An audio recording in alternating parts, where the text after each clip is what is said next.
Good morning, good afternoon बच्चों। आज हम गति विज्ञान 12वीं क्लास के गणित विषय के गति विज्ञान के वेग एवं त्वरण एवं गति के समीकरण से संबंधित कुछ सवाल का अध्ययन करेंगे। उससे पहले हम वेग और त्वरण से संबंधित कुछ परिभाषाएं देखेंगे। तो चलिए, सबसे पहले हम इस गति विज्ञान के चैप्टर के इस गति विज्ञान शब्द का अर्थ क्या होता है, उसके क्या मायने निकलते हैं, उसको हम पहले जान लेते हैं। तो गति विज्ञान की वह शाखा होती है जिसमें किसी पिंड को बल लगाने पर उसमें गति आ जाने के कारण उस गति से संबंधित जो बातों का हम अध्ययन करेंगे, वही विज्ञान की उस शाखा को कहते हैं गति विज्ञान। गति विज्ञान में अब एक और शब्द आता है जिसका हमको यहाँ पर अध्ययन करना है, वो है दूरी। दूरी किसे कहते हैं? दूरी को अंग्रेजी में डिस्टेंस बोलते हैं। तो दूरी का मतलब ये होता है कि दिए गए समयांतराल में यदि कोई पिंड या वस्तु द्वारा तय की गई पथ की जो लंबाई होती है, उसी को कहते हैं दूरी। फिर हम आते हैं विस्थापन, डिस्प्लेसमेंट। अंग्रेजी में डिस्प्लेसमेंट कहा जाता है विस्थापन। विस्थापन किसे कहते हैं? तो इसकी परिभाषा ये है कि एक विशेष दिशा में किसी गतिमान वस्तु के स्थिति परिवर्तन की दर को या स्थिति परिवर्तन को ही हम विस्थापन कहते हैं। जैसे दूरी और विस्थापन दोनों की परिभाषा को देखने के बाद अब इसको हम उदाहरण के माध्यम से समझते हैं। जैसे हमारे पास एक बिंदु ए है, ए से हम चलना स्टार्ट करते हैं और सी बिंदु तक पहुंचते हैं। उसके बाद सी बिंदु से चल करके हम यदि बी बिंदु तक पहुंचते हैं, इसकी दिशा ए से सी और फिर बी से सी की ओर, तो ए जो है प्रारंभिक बिंदु कहलाएगा और बी जो है अंतिम बिंदु कहलाता है। तो प्रारंभिक से अंतिम बिंदु के बीच की दूरी को ही हम विस्थापन कहेंगे और इसकी दिशा होगी, विस्थापन की दिशा ए से सी की ओर। यानी अब सवाल आता है कि इसमें दूरी किसे कहेंगे? तो जब कोई व्यक्ति जो ए से चल करके सी तक पहुंचता है और सी से चल करके बी तक पहुंचता है, तो ए से बी तक पहुंचने में उसने जो दूरी, उसने पथ की जो लंबाई तय की है वो है ए सी और दूसरा है सी बी। तो ये कहलाएगा उस व्यक्ति या उस पिंड के द्वारा पथ की लंबाई AC प्लस CB, यही कहलाएगा दूरी। लेकिन यदि व्यक्ति या पिंड A बिंदु और B बिंदु, A प्रारंभिक स्थिति, B अंतिम स्थिति है, इन दोनों के बीच की पथ के लंबाई को हम विस्थापन कहेंगे। यानी हम A से B के बीच की उस दूरी को, जिसकी दिशा हमको स्पेशली बताना होगा कि इसकी दिशा A से ही B की ओर होगी, यानी प्रारंभिक बिंदु से अंतिम बिंदु की ओर ही होगी, तब वही दूरी क्या कहलाएगा? विस्थापन कहलाएगा। यानी हम AB को विस्थापन कहेंगे। एक दूसरा उदाहरण दे सकते हैं विस्थापन और दूरी से संबंधित। यदि मान लो कोई पिंड बिंदु A से वक्राकार पथ पर घूमकर अपने ही पुनः A बिंदु तक पहुंचता है, तो इसकी जो दिशा है वो इस तरीके से होगी। तो अब देखिए कि कोई पिंड जब A से स्टार्ट कर चल करके पुनः A बिंदु तक पहुंचता है, तो उसके द्वारा तय की गई जो पथ की लंबाई है वो होता है 2 पाई r, सूत्र के माध्यम से दिया जाता है, जो कि किसी वृत्त की परिधि के बराबर ही होता है। यदि इस पथ की त्रिज्या कैपिटल स्मॉल r हो तो इसके पथ की लंबाई को 2 पाई r के द्वारा दर्शाया जाता है। यह 2 पाई r सूत्र से इस पथ की लंबाई होगी। तो वही पिंड के द्वारा तय की गई दूरी कहलाएगी 2 पाई r। लेकिन अगर विस्थापन देखें तो व्यक्ति या कोई पिंड जो है ए बिंदु से चल करके, यानी उसका प्रारंभिक बिंदु ए है और चल करके पुनः अपने ए बिंदु तक पहुंचता है, यानी अंतिम बिंदु भी ए है, तो उसके द्वारा तय की गई जो पथ की लंबाई है एक विशेष दिशा में उसकी पथ की लंबाई 0 होगी। यानी उस समय हम लोग यहाँ पर विस्थापन 0 कह सकते हैं, लेकिन ये कहलाएगी उसकी दूरी। तो इस तरीके से हम दूरी और विस्थापन का डिफरेंस यानी अंतर बता सकते हैं। चलिए अब हम वेग की परिभाषा देखते हैं। वेग किसे कहते हैं?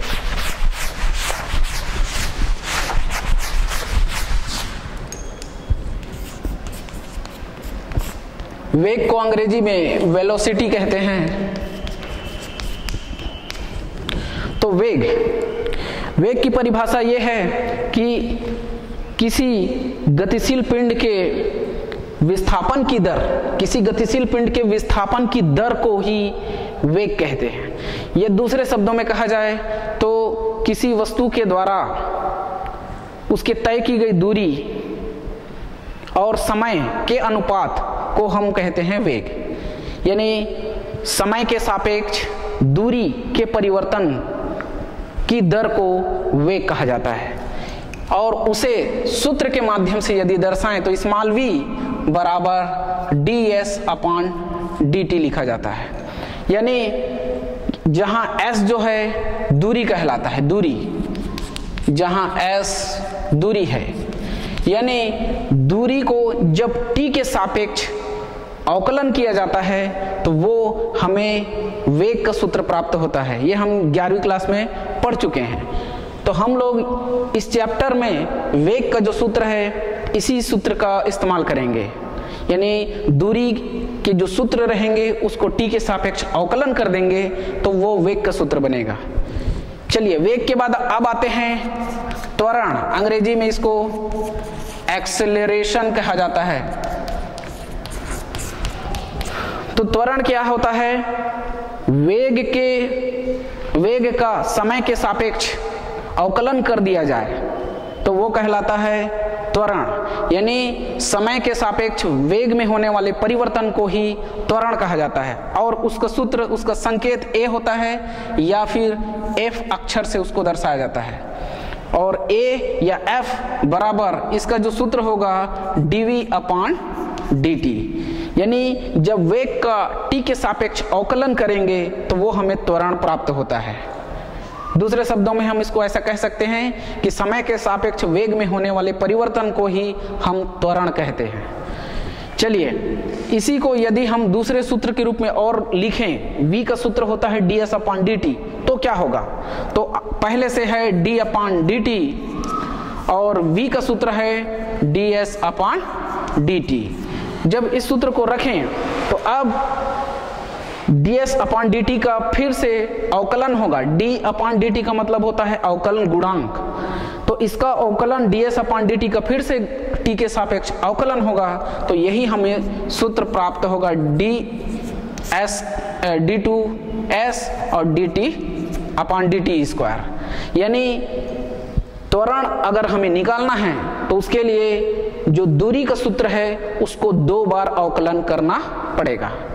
तो एक बार दूरी के सूत्र को एक बार अवकलन t के सापेक्ष करने पर हमें वेग का सूत्र प्राप्त होता है, और जब दूरी के ही सूत्र को हम 2 बार अवकलन करते हैं तो वो हमको त्वरण प्राप्त होता है।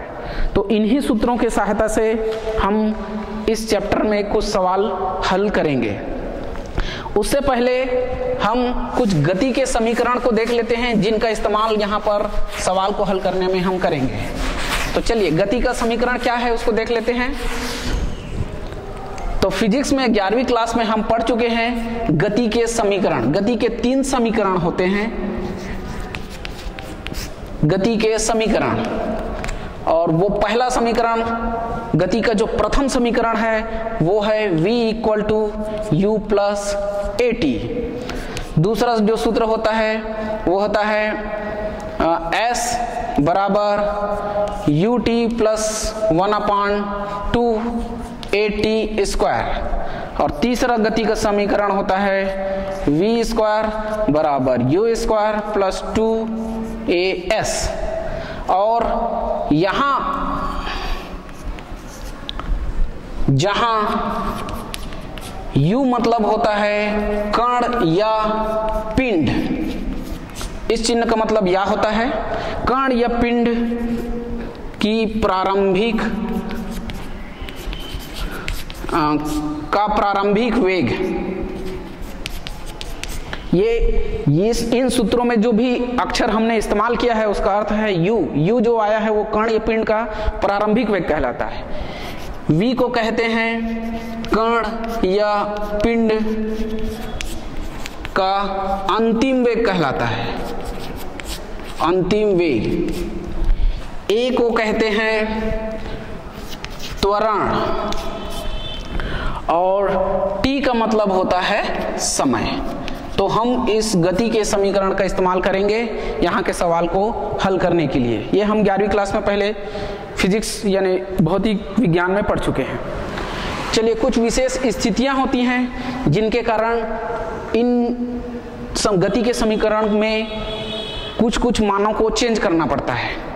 तो हम वो विशेष परिस्थितियां कौन कौन सी है उनको देखते हैं। चलिए, तो सबसे पहले विशिष्ट, यहाँ पर हेडिंग डालेंगे विशिष्ट परिस्थितियां।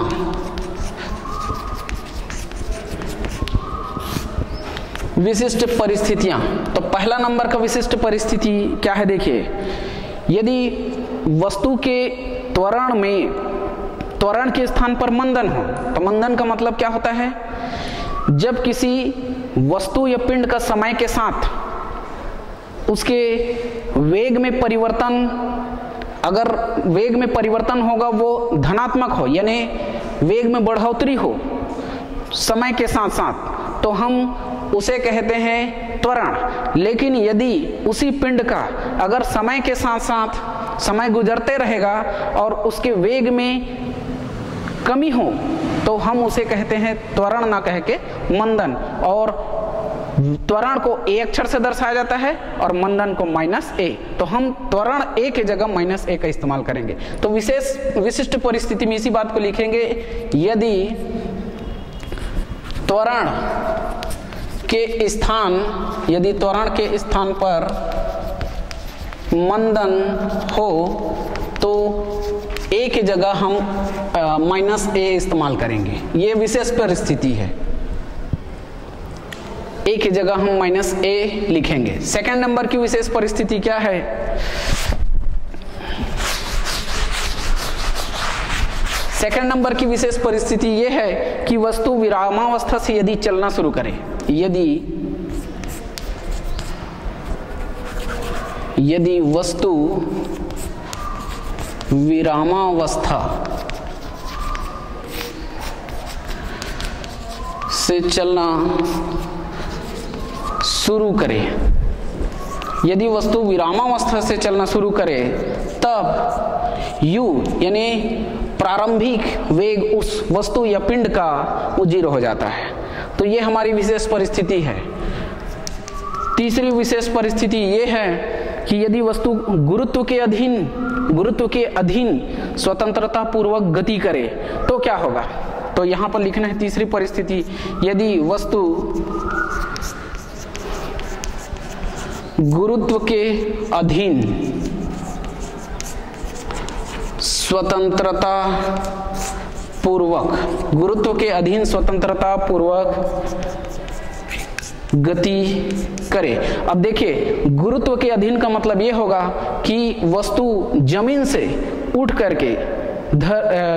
उठ करके ऊपर हवा की ओर, या तो जमीन से ऊपर की ओर या फिर ऊपर से जमीन की ओर, इस तरीके से गति करे तो उसको कहा जाता है गुरुत्व के अधीन स्वतंत्रता पूर्वक गति करना।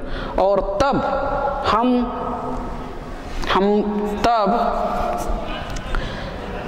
U यानी जब कभी भी वस्तु गुरुत्व के अधीन स्वतंत्रता पूर्वक गति करेगा तो उसका प्रारंभिक वेग 0 होता है, और जिसे हम त्वरण A कहते हैं वो G लिखेंगे या -G होगा, यानी गुरुत्वीय त्वरण के जगह हम गुरुत्वीय त्वरण का इस्तेमाल करेंगे।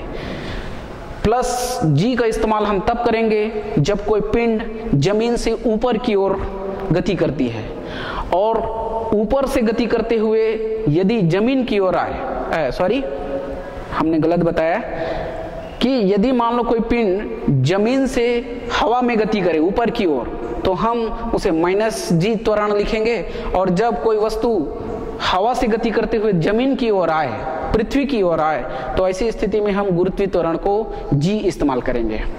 चलिए, ऐसे ही जब स्वतंत्रता पूर्वक गति करेंगे गुरुत्व के अधीन, तो जिसे हम s लिखते हैं उसे हम h अक्षर से दर्शाएंगे, यानी हम दूरी को ऊंचाई कहेंगे, हाइट, इसलिए h अक्षर का इस्तेमाल करेंगे।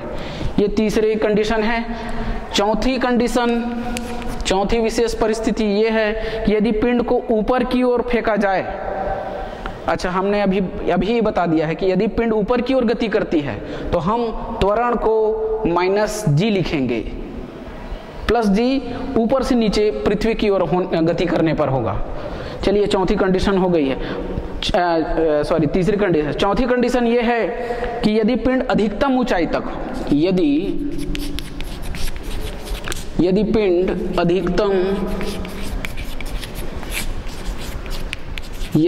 अधिकतम ऊंचाई पर हो, तब v यानी अंतिम वेग 0 होता है। क्यों?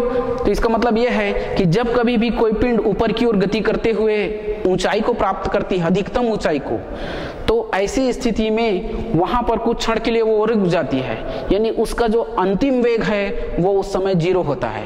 इसलिए v बराबर हम क्या रखेंगे? 0 रखेंगे। चलिए, पांचवा नंबर का जो सूत्र है वो है कि टीवे नंबर के सेकंड में पिंड द्वारा चली गई दूरी, टीवे सेकंड में पिंड द्वारा चली गई दूरी बराबर ये होता है टीवे सेकंड में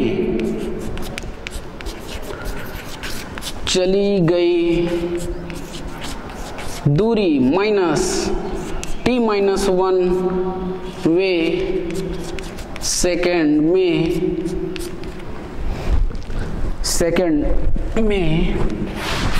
चली गई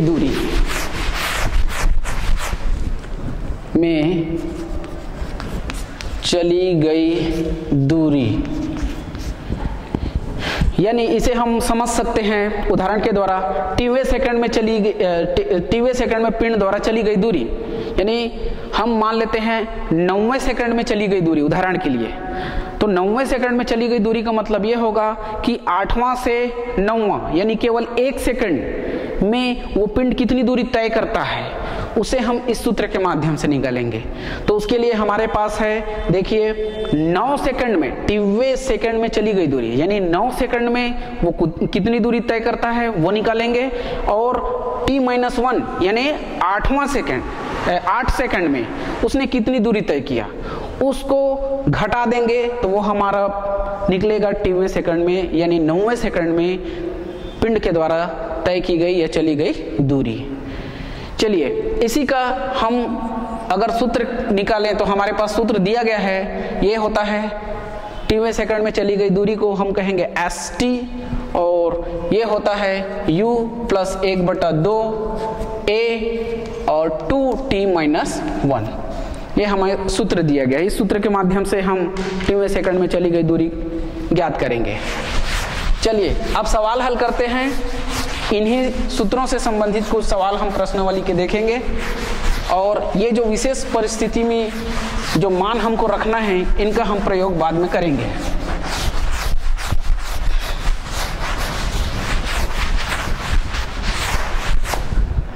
चलिए, प्रश्नावली 9.8 का पहला नंबर का सवाल, प्रश्नावली 9.8 का पहला नंबर का सवाल, प्रश्न क्या है लिख लेते हैं पहले। एक कण एक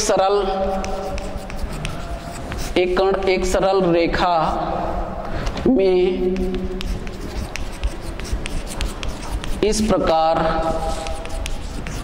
गति कर रहा है कि इसकी रेखा पर एक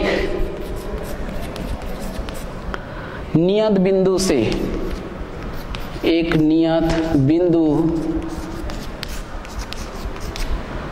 से दूरी t सेकेंड पश्चात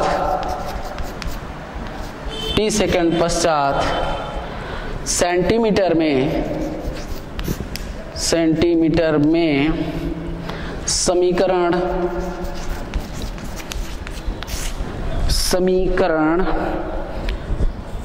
S बराबर S into T cube minus 2t plus 3 से दी जाती है।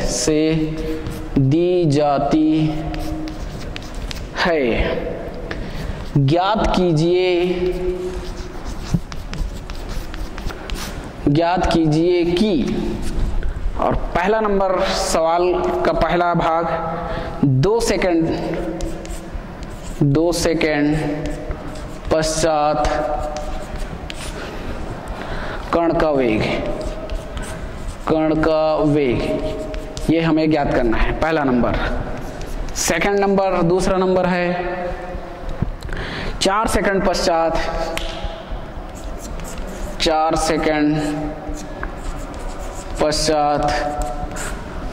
कण का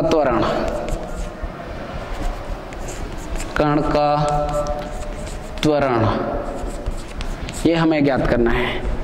तीसरा नंबर 2 सेकंड में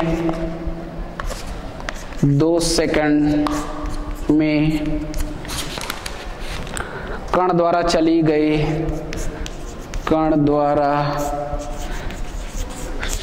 गई दूरी। और चौथा नंबर है तीसरे सेकंड में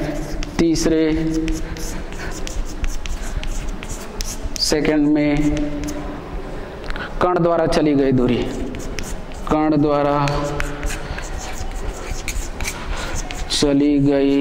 दूरी। और पांचवा नंबर है वह समय जब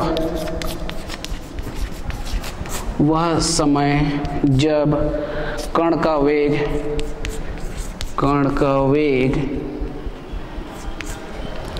133 सेंटीमीटर प्रति सेकंड होता है। तो सवाल के 5 हिस्से हैं। इस सवाल को जब हल करेंगे तो सबसे पहले हमें दूरी का समीकरण हमको दे दिया गया है। इसी दूरी के समीकरण को हम t के सापेक्ष अवकलन करते जाएंगे। तो एक बार अवकलन करेंगे तो वेग का सूत्र बनेगा, एक बार वेग के सूत्र को पुनः t के सापेक्ष अवकलन करेंगे तो वो त्वरण का सूत्र बनेगा। और बाकी इन्हीं मानों को जो 2 सेकंड 4 सेकंड दिया गया है उनको उस समीकरण में रखते जाएंगे तो वो हमें वेग का त्वरण का सूत्र या मान प्राप्त होगा।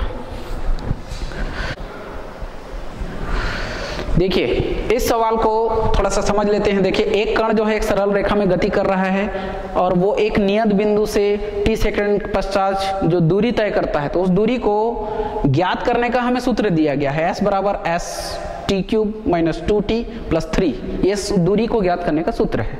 अब हमको सवाल में कहा जा रहा है कि क्या ज्ञात करना है, तो 2 सेकंड पश्चात कण का वेग ज्ञात करना है। तो कण का वेग ज्ञात करना है तो हमको वेग का सूत्र बनाना पड़ेगा। तो हम इसी दूरी के सूत्र को t के सापेक्ष अवकलन कर देंगे एक बार, तो वो वेग का सूत्र बन जाएगा। तो हम फिर वेग निकाल सकते हैं। फिर अगला 4 सेकंड पश्चात कण का त्वरण ज्ञात कीजिए कह रहा है दूसरा नंबर का सवाल। तो 4 सेकंड तो हमको त्वरण का सूत्र बनाना पड़ेगा। तो हम वेग के सूत्र को t के सापेक्ष अवकलन करेंगे एक बार और, तो वो त्वरण के सूत्र बदल जाएगा, मिल जाएगा, और फिर हम 4 सेकंड यानी t का मान 4 सेकंड रखेंगे और त्वरण निकलेगा। चलिए तीसरा सवाल है 2 सेकंड में कण द्वारा चली गई दूरी, तो हम इस t बराबर 2 सेकंड इस दूरी के समीकरण में रख देंगे, तो वो 2 सेकंड में चली गई दूरी का मान निकाल के दिखाएगा। फिर तीसरे सेकंड में कण द्वारा चली गई दूरी, उसके लिए हमने सूत्र लिखवाया है, उसका इस्तेमाल करेंगे। और वह समय जब कण का वेग 133 सेंटीमीटर होता है, तो हमको वो टाइम निकालना है, समय। चलिए शुरू करते हैं निकालना। तो सबसे पहले हम सवाल को जब हल करेंगे तो पहले बताएंगे कि जो कण है वो t सेकंड में नियत बिंदु से उसकी दूरी को ज्ञात करने का जो सूत्र है वो हमको दिया गया है, s बराबर जो सूत्र है उसको लिखेंगे। तो चलिए शुरू करते हैं हल। सबसे पहले लिखेंगे दिया है समय t पर कण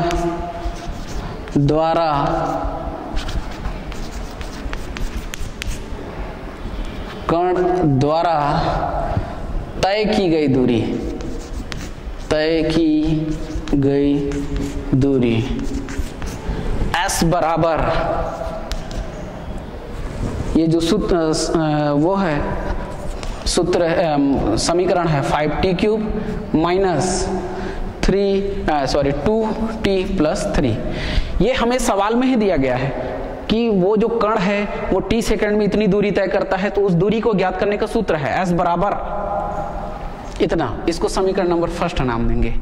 अब इसी समीकरण फर्स्ट को, समीकरण पहला को t के सापेक्ष अवकलन करने पर, तो अवकलन जब करेंगे t के सापेक्ष तो ये dt अपन dts हो जाएगा, और उसी वो जो dt अपन ds है वो वेग का सूत्र होता है। तो अब हम लिखेंगे v बराबर ds अपन dt हो जाएगा ये। और इधर हम t के सापेक्ष अवकलन जब करेंगे तो ये हो जाएगा 3 5 6 15, और t का पावर 3 है तो 1 घट जाएगा, तो ये हो जाएगा 2 माइनस t अवकलन, t के सापेक्ष अवकलन करेंगे तो ये अचर राशि 2 बचेगा और t का अवकलन होगा 1, और ये अचर राशि का t के सापेक्ष अवकलन करेंगे तो वो हो जाता है 0। तो हम लोग यहाँ पर लिख सकते हैं, चूंकि हमारे पास d by D x, x का पावर n हो, तो ये फार्मूला होता है n इंटू एक्स का पावर n माइनस 1। ये हम अवकलन वाले चैप्टर में पढ़ते हैं इसे, कि जब x के सापेक्ष किसी x चर राशि जिसका पावर n हो का अवकलन किया जाता है तो ये सूत्र होता है। उसी सूत्र की सहायता से हमने इसका अवकलन किया।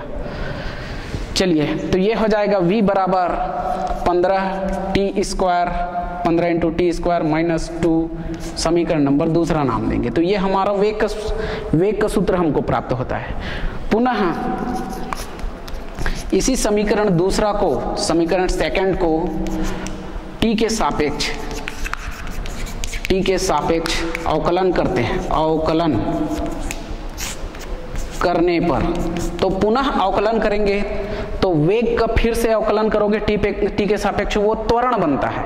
तो हम इसके बदले में लिखेंगे a, और ये हो जाएगा dv अपॉन dt। तो फिर से अवकलन करने पर ये 2 और 15 का गुणा होगा तो ये हो जाएगा 30, और ये एक घात कम होगा यानी t का घात 1, यानी लिखेंगे नहीं 30t हो जाएगा। और अचर राशि का अवकलन t के सापेक्ष करेंगे तो 0 होता है, तो उसको 0 को लिखने की जरूरत नहीं है। इस तरीके से ये समीकरण नंबर तीसरा। तो ये पहला समीकरण जो हमें प्राप्त हुआ है, जो कि सवाल में ही दिया है, वो दूरी निकालने का सूत्र है, दूरी निकालने का समीकरण है। दूसरा वाला वेग ज्ञात करने का, और तीसरा वाला त्वरण ज्ञात करने का।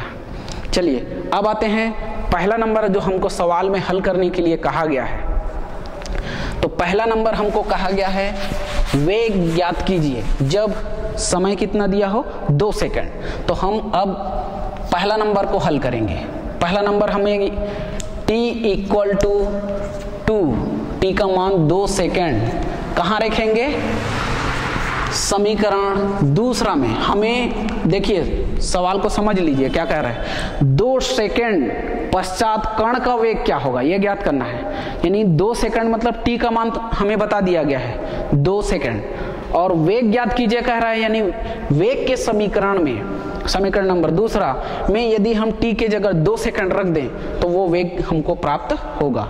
तो हम वही काम कर रहे हैं, t बराबर 2 सेकंड समीकरण 2 में रखने पर। तो जब रखेंगे तो v बराबर यानी वेग हमें प्राप्त होगा, ये हो जाएगा 15, और t के जगह रखेंगे 2 तो 2 का स्क्वायर -2, और जब इसे हल करेंगे तो ये हो जाएगा 15, और 2 का स्क्वायर होता है 4, तो हम यहाँ 4 लिखेंगे -2, और इस तरीके से 15 चौक 60, इनको गुणा करने पर, और ये -2 और 60 में से 2 को घटाएंगे तो ये हमें मिलेगा 58। तो वेग का मान हमें प्राप्त होगा 58, और चूंकि यहाँ सारा जो पैरामीटर यानी मात्रक जो है वो सेंटीमीटर में दिया है, तो ये हो जाएगा वेग का जो मात्रक होगा सेंटीमीटर प्रति सेकंड। तो यहाँ लिखेंगे वेग 58 सेंटीमीटर प्रति सेकंड, ये हमें प्राप्त होता है। यानी उस 2 सेकंड के बाद उस कण का जो वेग है वो 58 सेंटीमीटर प्रति सेकंड होगा। चलिए सेकंड नंबर सवाल का दूसरा नंबर हमें कहता है कि 4 सेकंड बाद कण का त्वरण ज्ञात कीजिए। तो हम t बराबर 4 सेकंड समीकरण, चूंकि त्वरण ज्ञात करना है इसलिए समीकरण, त्वरण का समीकरण 3 है, इसमें रखेंगे। तो समीकरण 4 t बराबर 4 सेकंड समीकरण 4 में रखने पर, तो t का मान 4 सेकंड समीकरण नंबर तीसरा नंबर के समीकरण में रखेंगे। तीसरा में रखने पर तो हमें प्राप्त होगा a बराबर ये 30 गुणा t के जगह लिखेंगे 4। तो इस तरीके से अब सीधे गुणा करना है तो 30 चौक होगा 120, यानी a का मान हमको 120, और त्वरण का जो मात्रक होता है वो होता है सेंटीमीटर में, यहाँ सेंटीमीटर में दिए है इसलिए सेंटीमीटर प्रति सेकंड स्क्वायर हो जाएगा। तो a बराबर यहाँ लिखेंगे 120 सेंटीमीटर प्रति सेकंड स्क्वायर, ये हमारे त्वरण का मान होगा। चलिए अब हमको ज्ञात करना है, तीसरा नंबर का सवाल कहता है 2 सेकंड में कण द्वारा चली गई दूरी। तो 2 सेकंड में कण द्वारा चली गई दूरी, तो इस दूरी के समीकरण में हम t बराबर 2 रख देंगे, तो वो हमें 2 सेकंड पश्चात कण के द्वारा चली गई दूरी हमें ज्ञात करके देगा। तो अब लिखेंगे t बराबर 2 सेकंड समीकरण नंबर 1 में रखने पर, समीकरण 1 में हम t बराबर 2 सेकंड रखेंगे, t का मान 2 रखेंगे, तो वो हमको दूरी प्राप्त होगा। तो क्या हो जाएगा, अब s बराबर 5 और इंटू t के जगह रखेंगे 2 और उसका पावर है क्यूब, -2 इंटू t के जगह रखेंगे 2 और +3, और जब इसे हल करेंगे तो अब ये हो जाएगा 5 गुणा 2 का घात 3 यानी 8 होता है, तो हम 8 लिखेंगे, -2 और 2 का गुणा करेंगे तो 4 +3। फिर आगे हल करते हैं तो 5 8 40, और इन दोनों को यदि घटा दें तो ये हमें प्राप्त होगा -1। 4 में से 3 घटाएंगे तो 1, और बड़ी संख्या में माइनस चिन्ह है इसलिए -1। तो 40 में से 1 घटाएंगे आप तो ये हो जाएगा 39, यानी s बराबर हमको 39 सेंटीमीटर प्राप्त होगा, सेंटीमीटर। तो इस तरीके से 2 सेकंड में कण के द्वारा चली गई दूरी 39 सेंटीमीटर होगी, ये हमारा मान निकला। सवाल का तीसरा हिस्सा है, देखिए सवाल का चौथा हिस्सा, चौथा नंबर कहता है तीसरे सेकंड में कण द्वारा चली गई दूरी। तीसरे सेकंड में कण द्वारा चली गई दूरी, तो हम उसके लिए इस्तेमाल करेंगे जो सूत्र हमने लिखवाया था। तो चौथा नंबर चलो ये हल करते हैं। तीसरे सेकंड में कण द्वारा चली गई दूरी, तो तीसरे सेकंड में कण द्वारा चली गई दूरी, तो उसके लिए हमारे पास एक सूत्र है कि t सेकंड t सेकेंड में कण द्वारा चली गई दूरी माइनस t माइनस 1 सेकेंड में कण द्वारा चली गई दूरी। तो जब हम इस सूत्र का इस्तेमाल करेंगे तो ये हो जाएगा, तीसरे सेकंड यानी t का मान 3 रखेंगे तो यहां पर हो जाएगा तीसरे सेकंड में चली गई दूरी, 3 सेकंड में चली गई दूरी, ये तीसरे सेकंड में चली गई दूरी है और यहां पर हम लिख रहे हैं t सेकंड में चली गई दूरी, तो हम इसे लिखेंगे s3 या इस तरीके से लिख सकते हैं 3 सेकंड में कण कितनी दूरी तय करता है तो वो s3 लिखेंगे। ये हम समीकरण नंबर पहला में t का मान 3 रख देंगे तो वो 3 सेकंड में उस कण के द्वारा चली गई दूरी को ज्ञात करेगा, ये तो s3 कहलाएगा। माइनस यहां देखिए t माइनस 1 सेकंड यानी 3 सेकंड में 1 सेकंड और घटा दीजिए तो अब बच जाते हैं 2 सेकंड, तो 2 सेकंड में कण के द्वारा चली गई दूरी, तो यहां पर उसे लिखेंगे हम s2। और इस s2 को ज्ञात करने के लिए समीकरण नंबर फर्स्ट में हम t का मान 2 रखेंगे तो ये हमें 2 सेकंड में कण द्वारा चली गई दूरी को ज्ञात करके दिखाएगा। तो अब हमारा यही काम है कि हम s3 और माइनस s2 को ज्ञात करें और यहां पर रखें और हल करें। तो चलिए s3 ज्ञात करेंगे तो समीकरण नंबर पहला में t की जगह 3 रख देंगे तो ये हो जाएगा, अब हमारे पास 5 इंटू t की जगह रख देंगे 3 तो 3 का पावर 3 हो जाएगा, माइनस 2 इंटू 3 और प्लस 3, ये हमारा s3 हो गया। ऐसे ही माइनस चिन्ह लगा करके आगे s2, तो समीकरण नंबर पहला में t की जगह 2 रख देंगे तो वो s2 निकाल के दिखाएगा, तो ये हो जाएगा 5 और t की जगह रखेंगे 2 का स्क्वायर माइनस 2 इंटू 2 और प्लस 3। तो इस तरीके से समीकरण पहला में हम t बराबर 3 सेकंड और t बराबर 2 सेकंड रख करके हम s3 और s2 निकालेंगे और अब इसे हल करेंगे।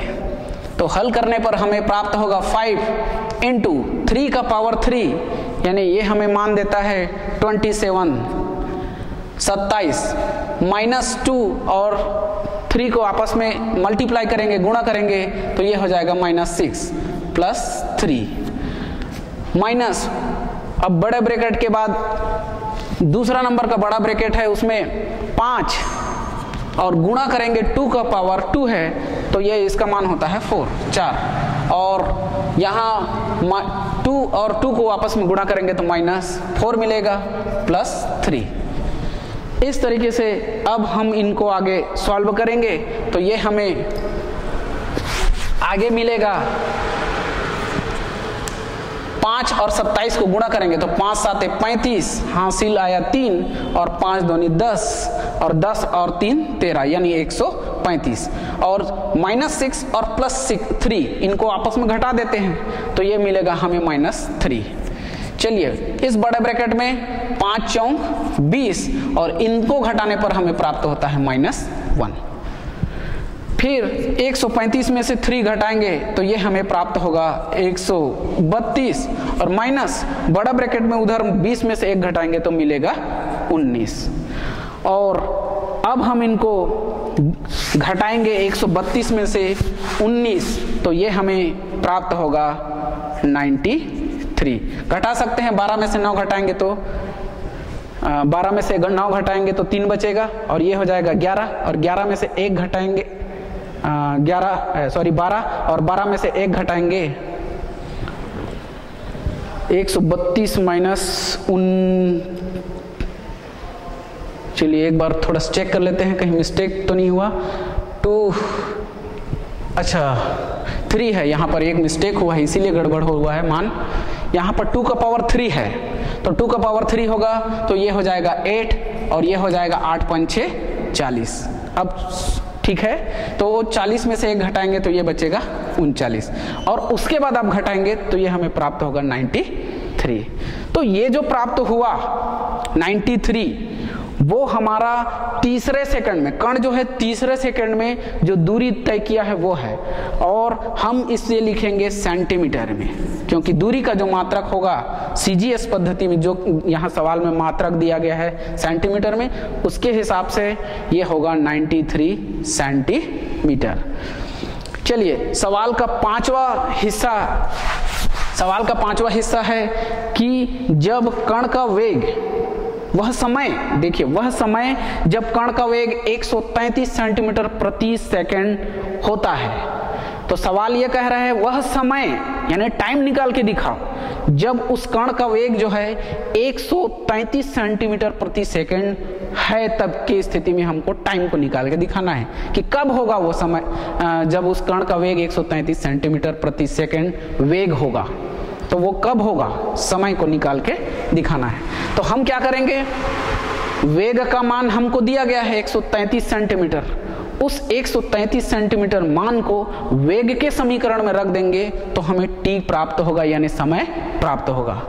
तो चलिए हम अब अगला काम वही करेंगे। समीकरण नंबर समीकरण नंबर दूसरा वेग का सूत्र है, वेग का समीकरण है, उसमें हम v के मान को रख देंगे। तो अब हमें पांचवा नंबर का सवाल है, हमको सवाल में दिया है v बराबर 133 सेंटीमीटर प्रति सेकंड। ये v का मान हमको सवाल में दिया गया है। इसी मान को समीकरण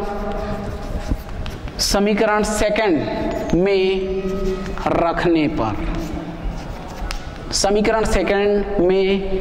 रखने पर इस मान को रखेंगे तो क्या होगा, चलिए देखिए v के जगह लिखेंगे 133 बराबर, इधर हो जाएगा 15 इंटू टी का स्क्वायर और -2। अब इस समीकरण को हल करेंगे तो हमें t मिलेगा, यानी वो समय हमें प्राप्त होगा। तो हम अब क्या कर सकते हैं, -2 को पक्षांतर कर देंगे तो इधर आ जाएगा 133 और माइनस वो प्लस चिन्ह में बदल जाएगा, 133 + 2 और इधर बचेगा 15 यानी 15t स्क्वायर। फिर 133 और 2 को जोड़ेंगे तो हो जाएगा 135 और ये हो जाएगा 15 और ये हमें प्राप्त होगा राइट हैंड साइड में 15t स्क्वायर। अगली बार चूंकि हमको t का मान ज्ञात करना है इसलिए 15 को भी पक्षांतर करेंगे तो वो 135 के नीचे आ जाएगा 135/15 और इधर राइट हैंड साइड में हमें प्राप्त होगा t स्क्वायर। अब काट सकते हैं 15 से 15 एकम 15 और 15 निया 135 होता है। तो इस तरीके से अब t स्क्वायर बराबर 9, हम t स्क्वायर को इधर लिख दिए और 9 को उधर उस पक्ष में ले गए। तो इस तरीके से t स्क्वायर बराबर 9। तो अब हमको चूंकि t का मान ज्ञात करना है इसलिए वर्गमूल लेना पड़ेगा, क्योंकि वर्ग लगा हुआ है इसमें, इस वर्ग को हटाने के लिए हम वर्गमूल लेंगे। तो अब हम वर्गमूल लेंगे, वर्गमूल लेने पर तो वर्गमूल लेंगे तो लेफ्ट हैंड साइड में हमें t प्राप्त होगा और राइट हैंड साइड में हमें प्राप्त होगा 3, यानी हमें प्राप्त होगा 3 सेकंड, यानी 3 सेकंड पूरा लिख लेते हैं। यानी हमें जो पूछा गया था सवाल कि कब उस कण का वेग 133 सेंटीमीटर प्रति सेकंड होगा, तो हम अब लिख सकते हैं कि वो जो कण है वो 3 सेकंड के पश्चात यानी चलने के बाद, जब स्टार्टिंग करेगा चलना शुरू करेगा तो उसके 3 सेकंड गुजर जाने के बाद उसका वेग 133 सेंटीमीटर प्रति सेकंड हो जाएगा। तो इस तरीके से ये सवाल हमारा यहीं पर कंप्लीट होता है।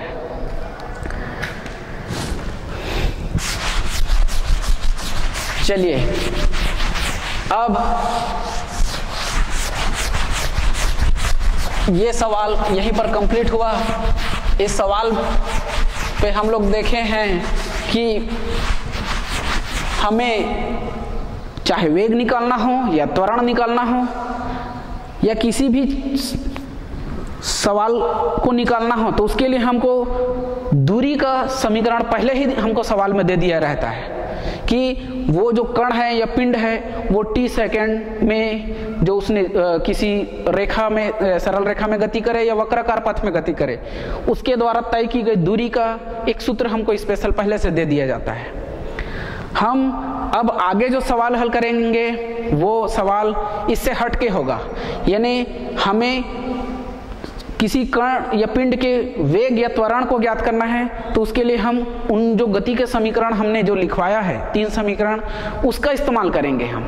तो आगे जो प्रश्नावली है 9.8 के आगे का जो सवाल है वो इसी टाइप का सवाल है, जो गति के समीकरण का इस्तेमाल करके हम उस कण का वेग या त्वरण या समय को ज्ञात करेंगे। तो हम अगले पीरियड में इसी गति के समीकरण से संबंधित कुछ सवाल को हल करेंगे। तब तक आज के लिए ये लेक्चर को हम यहीं समाप्त करते हैं। धन्यवाद बच्चों।